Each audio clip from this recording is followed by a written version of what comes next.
हजुरले आकाश देखाउँदै त्यो बेला भन्नुहुन्थ्यो आकाशको छाती बोक्नुपर्छ। हजुरले आकाश देखाउँदै त्यो बेला भन्नुहुन्थ्यो आकाशको छाती बोक्नुपर्छ। सम्झन्छु हजुरले भनेको यो आकाशको छातीमा के अटाउँछन् होला। बाट हिँड्दै रहरहरूसँगै म पनि निस्किएको। यात्रा टुङ्गिन्छ एक दिन, टुङ्गिनु अघि यहीँ भेटौँ। यात्रा टुङ्गिन्छ एक दिन, टुङ्गिनु अघि यहीँ भेटौँ। आउनुहोस् तपाईँ हामी बिछुड्नु अघि यहीँ भेटौँ। यो हाम्रो जिन्दगीको ट्रान्जिट बिन्दु बन्न सक्छ। त्यसैले सधैँभर सम्झेर पनि बिर्सनु अघि यहीँ भेटौँ। पर्यटन र साहित्य सँगसँगै जेफाले सिर्जना डबलीको 24औं श्रृङ्खलामा म यहाँहरूकै शब्दभरिको सारथी युवराज ठकुरी हार्दिक स्वागत अभिवादन व्यक्त गर्दछु। जेफाले सिर्जना डबलीको 24औं श्रृङ्खला केराबारी गाउँपालिका वार्ड नम्बर 3 मा अवस्थित पर्यटकीय स्थल केराबारी भ्यूबाट यहाँहरूमाझ भिन्न स्रष्टाको साथमा उपस्थित भइरहेका छौँ। सधैँ झैँ यसपटक पनि भिन्न ठाउँबाट भिन्न स्रष्टाको साथमा सर्जककै सिर्जना र केही अन्तरङ्गको साथ यहाँहरूमाझ भलाकुसारी गर्नेछौँ। कहिले पहाड चढेर, कहिले तराई झरेर, कहिले चुरेको फेदीबाट यहाँहरूमाझ प्रत्येक शनिबार निरन्तर सिर्जना र अन्तरङ्गको साथमा उपस्थित भइरहेका छौँ। जेफाले सिर्जना डबली युट्युब च्यानल हेरेर बसिरहनुभएका आदरणीय दर्शक महानुभावहरू, यहाँहरूमाझ आज बेग्लै स्रष्टाको साथमा मात्र उपस्थित भइरहेका छौँ। अरू समयभन्दा भिन्न हामी प्रकृतिको सुन्दर काखमा बसेर स्रष्टासँगको मात्र अन्तरङ्ग र उहाँकै सिर्जना सुनाउने क्रममा छौँ। अबको पालोमा रतौमाई नगरपालिका इटारा निवासी कवि दिलबहादुर परियार सरलाई हार्दिक स्वागत सम्मान व्यक्त गर्दछु। आराम कुशल हुनुहुन्छ? एकदम कुशल। सर, कसरी समय व्यतीत गर्दै हुनुहुन्छ? अहिले अब म एउटा सामुदायिक विद्यालयमा शिक्षण क्षेत्रमा लागेको छु। यस्तो हो, अब बिहान दैनिकी, बिहान दिउँसोको दैनिकी चाहिँ विद्यालयमै बित्छ मेरो अधिकांश समय। त्यहाँदेखि बाहेक पटपट सिर्जनाहरू पनि गर्ने गर्छु। यसरी नै त्यही छ। हजुर, विद्यार्थीसँग समय बिताउनुहुन्छ? हजुर हजुर। नेपाली विषयकै शिक्षक हुनुहुन्छ हजुर भन्ने लागेको छ। हजुर, विषयमा सिर्जनामा यहाँको यात्रा चलिरहेको छ। पहिलो चरणमा जेफाले सिर्जना डबली हेरिरहनुभएका हाम्रा दर्शक श्रोताहरूलाई यहाँको एउटा सिर्जना सुनौ जस्तो लागेको छ। हुन्छ, म एउटा कविता सुनाउन गइरहेको छु।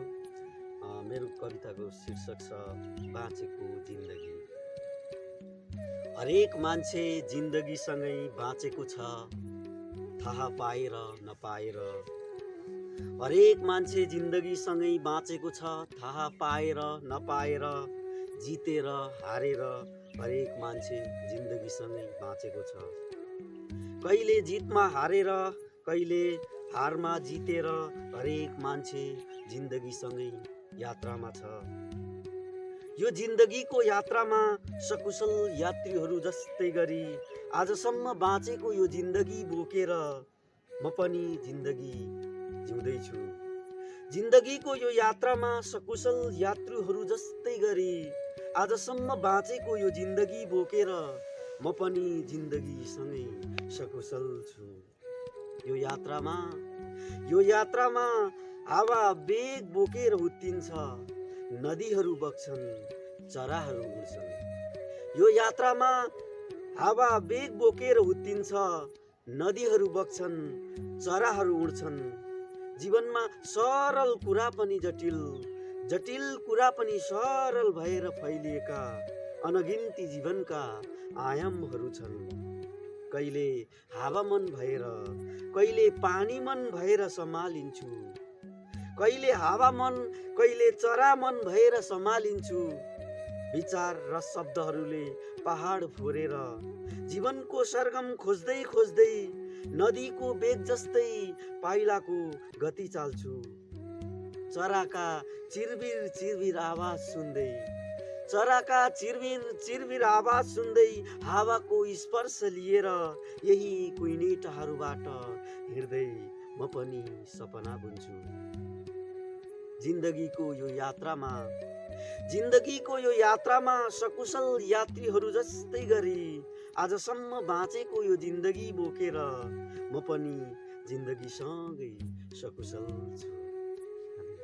बाँचेको जिन्दगी असाध्यै मिठो कविता सुनाइदिनु सर।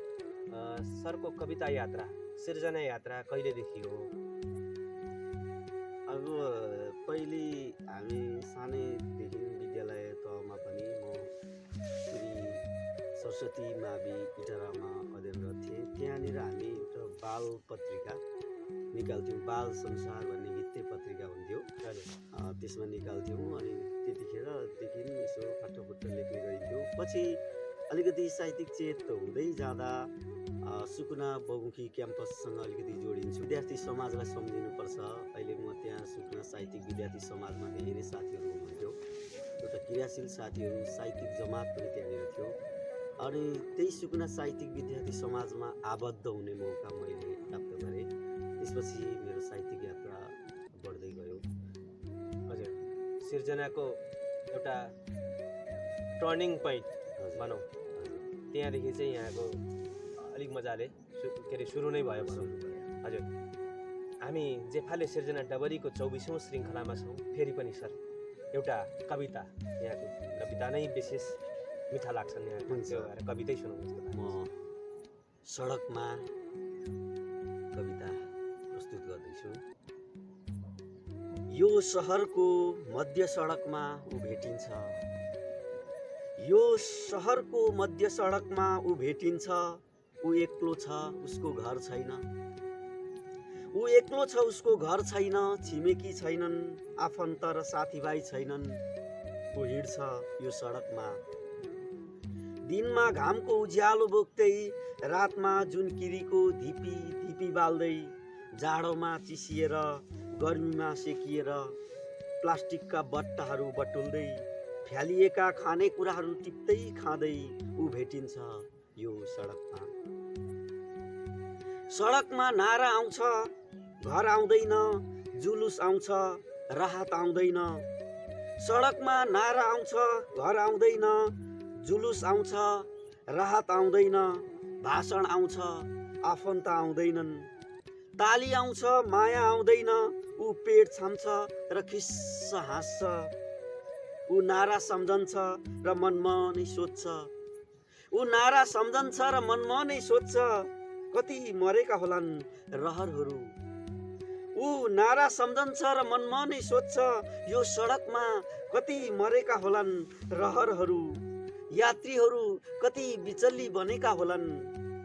ऊ घाम सम्झन्छ, रुख सम्झन्छ, ऊ घाम सम्झन्छ, रुख सम्झन्छ, ऊ तारा सम्झन्छ, सडक सम्झन्छ। निसासिएर धुवासँगै ऊ जाडो सम्झन्छ, स्वेटर सम्झन्छ।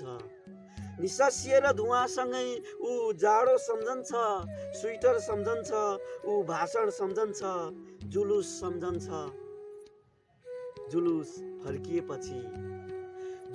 फर्किएपछि सडकबाट जुलुस फर्किएपछि ढुङ्गा र सिसाका टुक्राहरू सडकभरि छरिन्छन्, उसकै सपना जस्तै गरी।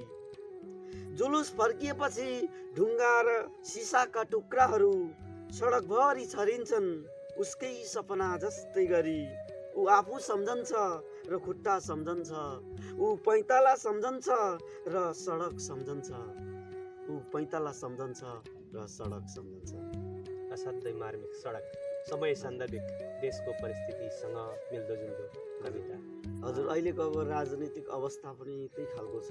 जस्तो अहिले चाहिँ आम जनताहरूले सोचेर चाहना गरेर होइन प्रतिनिधिहरूलाई पठाइरहेको स्थिति छ, जस्तो चाहिँ जनमत अभिव्यक्ति भएको छ, त्यस्तो खालको अवस्था अहिले देखिराखिएको छैन। अहिले सडकमा पनि त्यो खालको स्थिति चाहिँ देखिएको छैन।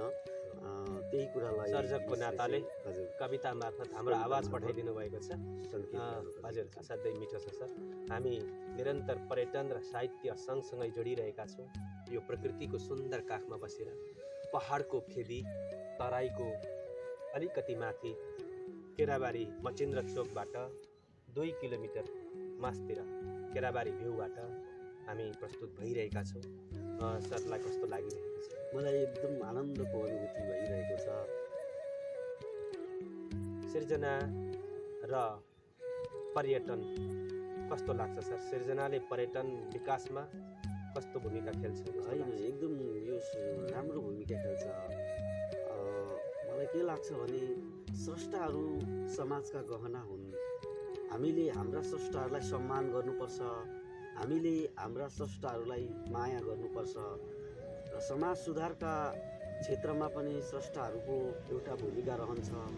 त्यसैले स्रष्टा र सिर्जना सँगसँगै हाम्रो समुदायलाई पनि हामीले सँगसँगै बुझाउनुपर्छ, चिनाउँदै लैजानुपर्छ भनेर पर्यटन र साहित्य सँगसँगै लिएर जानुभएको छ। पर्यटन सँगसँगै साहित्यको पनि विकास गर्न सकिन्छ अनि साहित्यको विकासले पर्यटनलाई पनि अगाडि बढाउन सकिन्छ भन्ने यो नौलो चाहिँ प्रयास गर्नुभएको छ।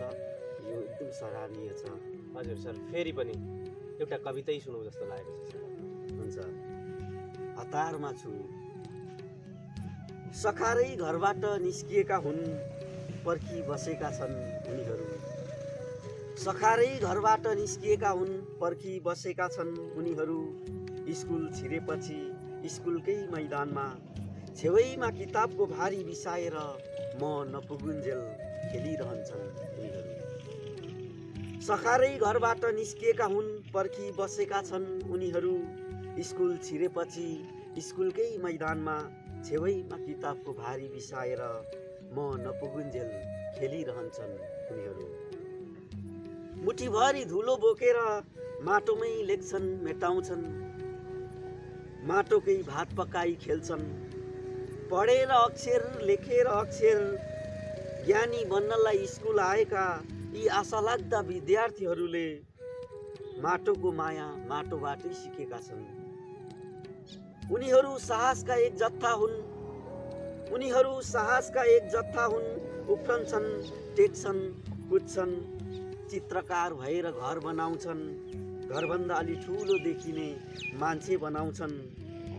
उनीहरू साहसका एक जत्था हुन्, उफ्रन्छन्, कुद्छन्, टेक्छन्, चित्रकार भएर घर बनाउँछन्। घरभन्दा अलि ठुलो देखिने मान्छे बनाउँछन्। उनीहरूलाई जीवनको चित्र थाहा छैन, उनीहरूलाई जीवनको चित्र थाहा छैन। जीवनको चित्र नजान्दा नजान्दै पनि कुनै निश्चित आकार नभएको जीवनको सग्लो चित्र कोरिरहेका छन्। हतारमा छु, हतारमा छु, समय सम्झाउने स्कुलको घन्टी बजेपछि। हतारमा छु, गुरुरु कुदेर कक्षा कोठा छिरेका यी विद्यार्थी भाइ बहिनीहरूलाई मैले सोध्नु छ। गुरुरु कुदेर कक्षा कोठा छिरेका यी विद्यार्थी भाइ बहिनीहरूलाई मैले सोध्नु छ। हिजो हामीले भूगोल पढ्यौँ, तिमीले गृह कार्य गर्यौ? हतारमा हतारमा छु। हजुर। यो कस्तो हुन्छ भने विद्यालयमा अब अलिकति 10 बजेभन्दा अगाडि नै विद्यार्थीहरू आउने अनि 8, साढे 8, 9 बजीतिरै विद्यार्थीहरू आउने अनि हामी त्यहाँ नपुग्नुभन्दा अगाडि नै उनीहरू त्यहाँ भेला भएर अनि खेल्ने, दौडने, कुद्ने अनि त्यसरी बसिरहेका हुन्छन्। अनि जब त्यहाँ हामी पुग्छौँ त्यसपछि गुरुर जाने होइन, त्यो पृष्ठभूमिलाई नै यो चाहिँ विद्यालयमा हुँदा हुँदै यहाँले यो सृजना गर्नुभयो। तर यो त समग्र जिन्दगीलाई पनि बोलिरहेको छ। हतारमा, जिन्दगी नै हतारमा छ। हतारमा छ। हामी फेरि हतारमा छौँ होइन। हजुर, हामी हतारमा छौँ। हतारमा छौँ। यही कुरालाई नै यसले सङ्केत गर्न सधैँ मिठो छ सर। यहाँको सृजना खास गरी कविताले नै बोलिरहेका छन् भन्न त। हजुर। खास गरी कस्तो अवस्थामा कविता लेख्नुहुन्छ? के विषयले चाहिँ यहाँलाई छुन्छ? यो चाहिँ यो साहित्य सिर्जना गर्ने, कविता सिर्जना गर्ने भन्ने कुरा आफूले देखे, सुने, जानेकै विषयवस्तुहरूले जब हृदयमा छुन्दछ त्यसपछि त्यस्ता श्रृङ्खलाहरूले बिम्बात्मक अनुभूतिहरू प्राप्त गर्ने गर्छन् र त्यसैलाई नै त्यही देखेका सुनेका भोगेका विषयवस्तुहरूले नै एउटा मनमा हुटहुटी पैदा हुन्छ। सायद त्यसैका कारणबाट यो साहित्य जन्मन्छ जस्तो लाग्छ। त्यसरी नै अनि एउटा शान्त परिवेशमा त्यही चाहिँ भोगाइहरूलाई ती बिम्बहरूलाई एउटा कवितात्मक माध्यमबाट प्रस्तुत गर्ने गर्छु। हजुर सर, फेरि पनि एउटा कवितै सुनौ। यो सेक्युरिटी गार्ड शीर्षकको कविता छ। Security guard. नीलो आकाशे रङको पोसाक, नीलो आकाशे रङको पोसाक, रातो टोपी र कालो जुत्ता लगाएको सेक्युरिटी गार्ड मूल ढोकामा उभिएको छ। नीलो आकाशे रङको पोसाक, रातो टोपी र कालो जुत्ता लगाएको सेक्युरिटी गार्ड मूल ढोकामा उभिएको छ। यो रेस्टुरेन्टमा खाजा खान जाँदा मजाबो फुच्चेलाई सलोट ठोक्छ सेक्युरिटी गार्ड। देखिँदैन मूल बाटोमा सेक्युरिटी गार्ड, देखिँदैन मूल बाटोमा सेक्युरिटी गार्ड, जुनेली प्रकाशमा काँडे बुट्यानका घारी पार गरेका यात्रीहरूको साहसलाई सेक्युरिटी गार्ड सलोट ठोक्दैन। देखिँदैन मूल बाटोमा सेक्युरिटी गार्ड, जुनेली प्रकाशमा काँडे बुट्यानका घारी पार गरेका यात्रीहरूको साहसलाई सेक्युरिटी गार्ड सलोट गर्दैन। विज्ञापनको ठुलो बोर्ड छ, विज्ञापनको ठुलो बोर्ड छ, रेस्टुरेन्ट खुलेको छ, गीत बजिरहेको छ। विज्ञापनको ठुलो बोर्ड छ, रेस्टुरेन्ट खुलेको छ, गीत बजिरहेको छ, नर्तकीहरू नाचिरहेका छन्, जो कोही आउन र जान सक्छन्। गेटमै सेक्युरिटी गार्ड उभिएको छ, गेटमै सेक्युरिटी गार्ड उभिएको छ। अनि रेस्टुरेन्टमा खाजा खान जाँदा मजाबो फुच्चेलाई सलोट ठोकी बस्छ सेक्युरिटी गार्ड। हजुर, सेक्युरिटी गार्ड बिम्बात्मक जस्तो लाग्छ। हजुर, अब यो चाहिँ अहिले अलिकति भएको स्थितिलाई यसले सङ्केत गर्न खोजेको छ। अब बिचबिच कतिपय ठाउँहरूमा, एक्लास ठाउँहरूमा अहिले हत्या, हिंसा, बलात्कारका घटनाहरू बढिरहेका छन् भन्ने हामी न्युजमा सुनिरहेका छौँ। त्यस्ता क्षेत्रहरूमा चाहिँ सुरक्षा सतर्कता अलि नबढाइएको, तर रेस्टुरेन्ट, खाजा खाने होटेल जस्ता क्षेत्रहरूमा चाहिँ सेक्युरिटी गार्डलाई राखिएर चाहिँ सुरक्षा प्रदान गरिएको प्रति अलिकति यसले व्यङ्ग्यात्मक प्रस्तुति गर्न खोजेको छ। हजुर, असाध्यै मिठो छ सर। जेफाले सिर्जना डबली हेरिरहनुभएका आदरणीय दर्शक श्रोताहरू, हामी सम्झन चाहन्छौँ यहाँहरूले साथ दिनुभएको छ, माया स्नेह दिनुभएको छ। त्यही भएर हामी 24औं श्रृङ्खलासम्म आइपुगेका छौँ। मिडियाद्वारा सहयोग गर्दै हुनुहुन्छ उज्यालो प्रदेश, नयाँ अनलाइन, समृद्ध बराहा क्षेत्र, बागियान दैमासिक साहित्यिक पत्रिका, मेमजिफुङ युट्युब च्यानल तथा केराबारी साहित्य तथा कला विकास केन्द्र।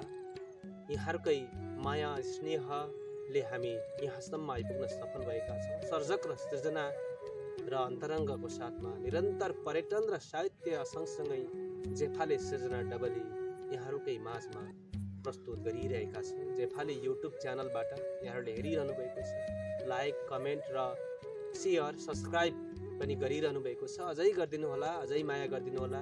हामी प्रकृतिको सुन्दर काखमा बसेर आज सिरिजङ्गा दृश्य अवलोकन क्षेत्र तथा केराबारी भ्यू पोइन्टबाट यहाँहरूमा प्रस्तुत भइरहेका छौँ।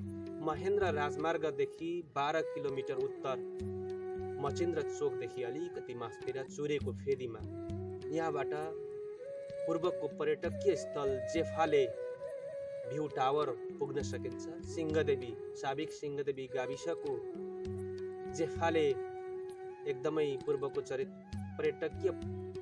पर्यटन स्थलको रूपमा विकसित भइरहेको छ। त्यहाँ पनि पुग्न सक्छौँ हामी।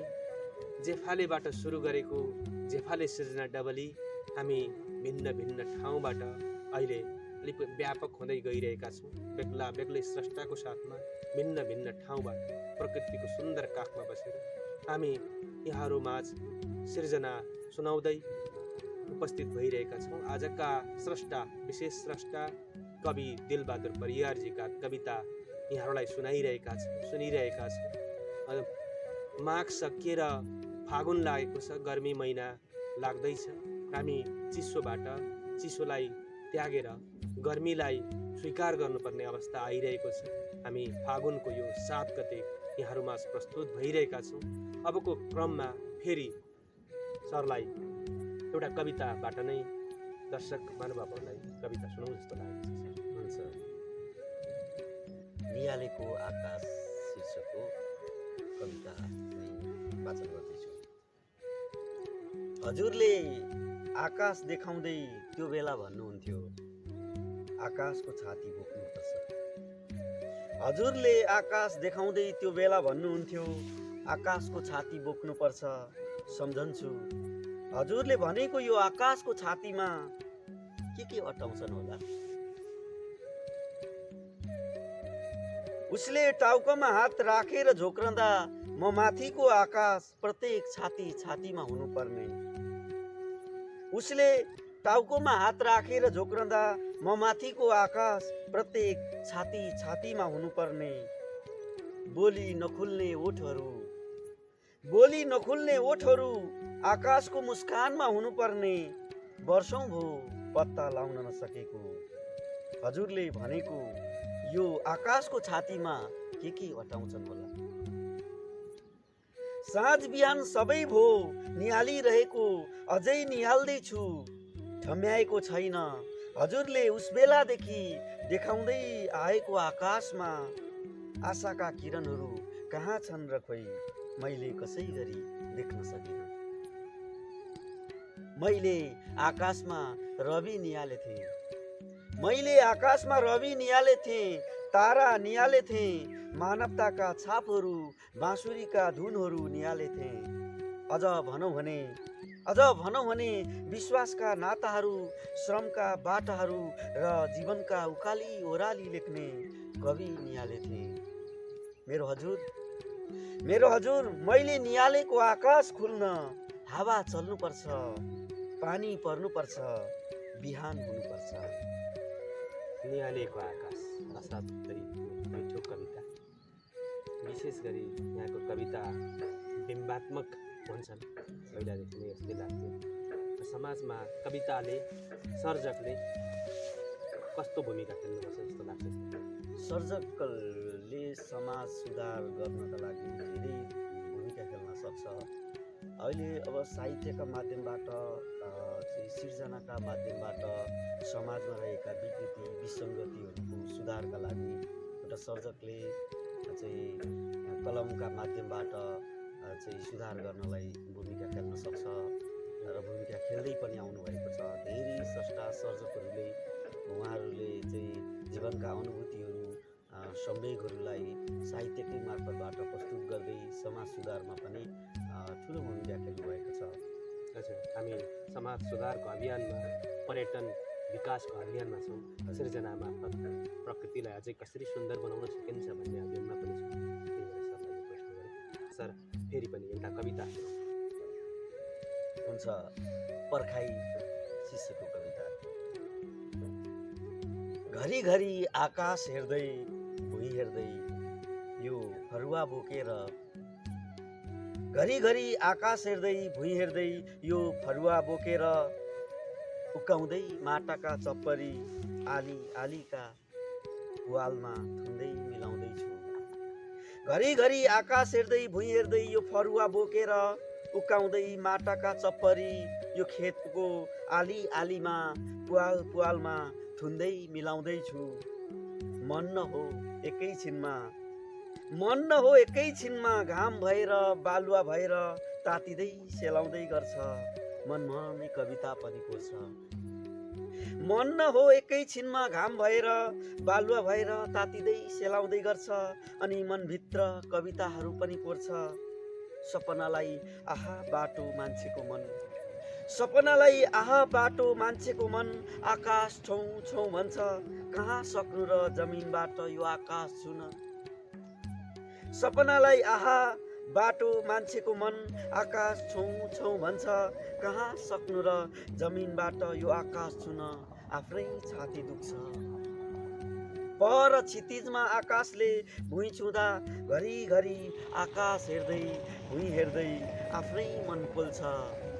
कहिले पानी पर्छ र म भिज्नु, कहिले पानी पर्छ र म भिज्नु। अहिले म घरिघरि आकाश हेर्दै भुइँ हेर्दै आलीका छेउभित्ता तास्दैछु। मनमा धेरै चाहहरू छन्, ओठमा मुस्कानहरू पनि छन्। सधैँ बास्ना बोकेर हिँड्ने ए हावा हो, मेरो पनि आवाज बोकेर लैजाऊ। म पनि यस्तै पर्खाइमा छु, म पनि यस्तै पर्खाइमा छु। असाध्यै मार्मिक, गाउँसम्म पुर्याइदिनु भयो। आली, फरुवा, चप्परी, माटो, गाउँसम्मको याद दिलाइदिनु भयो। असाध्यै मार्मिक कविता सर।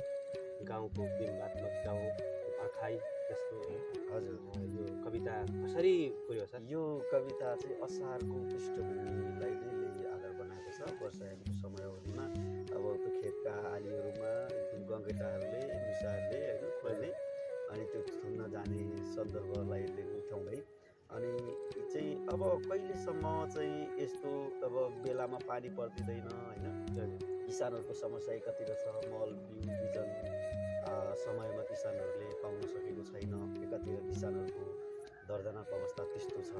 अब त्यसमा पनि दाउ छोपेर बेला बखत छोपेर काम गर्नुपर्ने किसानहरूकै यही पृष्ठभूमिलाई नै आधार बनाएर यो कविता सिर्जना भएको छ। असाध्यै सुन्दर लाग्छ।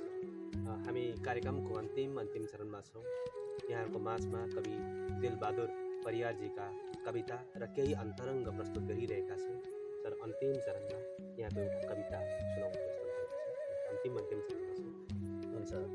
रहर शीर्षकको कविता। आजकल सपनाहरू विपनाहरू बेग्लै भएका छन्। आजकल सपनाहरू विपनाहरू बेग्लै भएका छन्। मध्यरातमा तर्साएर पहिरो जान्छ, मध्यरातमा तर्साएर पहिरो जान्छ। छेवैबाट भँगेराहरू कुद्छन्, गरुङ्गो भारी बोकेर काँधमा कुइनेटाहरूबाट हिँड्दै। छेवैबाट भँगेराहरू कुद्छन्, गरुङ्गो भारी बोकेर काँधमा कुइनेटाहरूबाट हिँड्दै। रहरहरूसँगै म पनि निस्किएको छु। जिन्दगीको यो पल प्रत्येक पाइला पाइलामा चुनौती छ, सफलता छ। जिन्दगीको यो पल प्रत्येक पाइला पाइलामा चुनौती छ, सफलता छ। हाट बजारमा छेउ लाग्छु, गानो सरेझै भाछ जिन्दगी बोक्नलाई। हाट बजारमा छेउ लाग्छु, गानो सरेझै भाछ जिन्दगी बोक्नलाई। डाँडाका रुखहरू हेर्छु, रुखका पर परसम्म फैलिएका हाँगाहरू हेर्छु। मध्यरातको पहिरो सम्झन्छु र आफूलाई हेर्छु। काँधको भारी सम्झन्छु र बिसाउनी सम्झन्छु। आँखा पुछेर धमिरो धमिरो मलाई जीवनको रङ्ग हेर्ने रहर छ। मलाई जीवनको रङ्ग हेर्ने रहर छ। सपनाहरू बेग्लै भएका छन्, विपनाहरू बेग्लै भएका छन्। दृश्यहरू बदलिएका छन् र मभित्र स्वाभिमान उभिएको छ। अब मलाई जीवनको घाम हेर्ने रहर छ। अब मलाई जीवनको घाम हेर्ने रहर छ। रहर शीर्षक असाध्यै मार्मिक। हामी जेफाले सृजना डबली कुनाबाट सुरु गरेर यहाँसम्म आइपुगेका छौँ। एउटा ग्रामीण बस्तीबाट, मोरङको कर्णालीबाट भनौँ, जेफालेको फेदीबाट जेफाले सृजना डबली सुरुवात गरेर यहाँसम्म आइपुग्दा यहाँका कविताहरूले आज जेफालेको फेदी र कुना काप्चासम्म पुर्याएको छ। यहाँका शब्दहरू अत्यन्तै गाउँलाई सम्बोधन गरेका शब्दहरू चयन गरेर कविता लेख्नुभएको छ। गाउँको सम्झना त यहाँको अपार छ भन्नुपर्छ। यहाँको कवितामा गाउँकै कविताहरू लेख्नुहुँदो रहेछ भन्ने पनि लाग्छ। यहाँले अमूल्य समय दिनुभएको छ। यो बसाइ अत्यन्तै जेफाले सृजना डबलीको 24औं श्रृङ्खला असाध्यै सफल भएको महसुस गरेको छु। हामी एकैछिन यो बसाइभरि गाउँको सम्झनामा भुल्यौँ। आदरणीय दर्शक श्रोताहरूलाई पनि लाग्न सक्छ यो कुनाबाट सुरु गरेको जेफाले सृजना डबलीमा आजका स्रष्टा, आजका कवि दिलबहादुर परियारजीका कविता सुनेर यहाँहरूले पक्कै पनि गाउँ पुगेको आभास गर्नुभयो। यहाँहरूले मन पराइदिनुहुन्छ भन्ने आशा गरेका छौँ। यहाँहरूले सल्लाह सुझाव र प्रतिक्रिया दिनुहोला।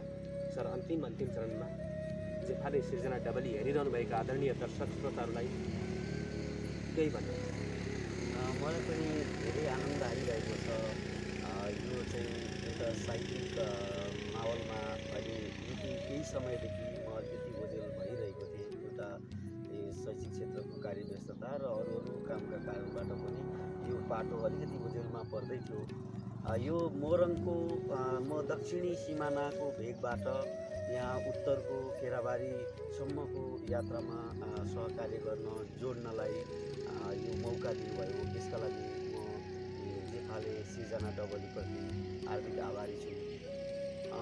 यो पहाड पर्वत केही गाउँ बस्तीकै विषयवस्तु र चाहिँ यथार्थ प्रस्तुतिहरूलाई नै साहित्यका मार्फतबाट पर्यटनलाई बढाउने सिलसिलामा पर्यटन र साहित्य सँगसँगै लिएर हिँड्नुभएको यो अभियान एकदम राम्रो अभियान छ र यो अभियानसँग जोडिएर आफ्ना सिर्जनाहरू प्रस्तुत गर्ने मौका यहाँहरूले दिनुभयो। यसका लागि म हार्दिक आभारी छु।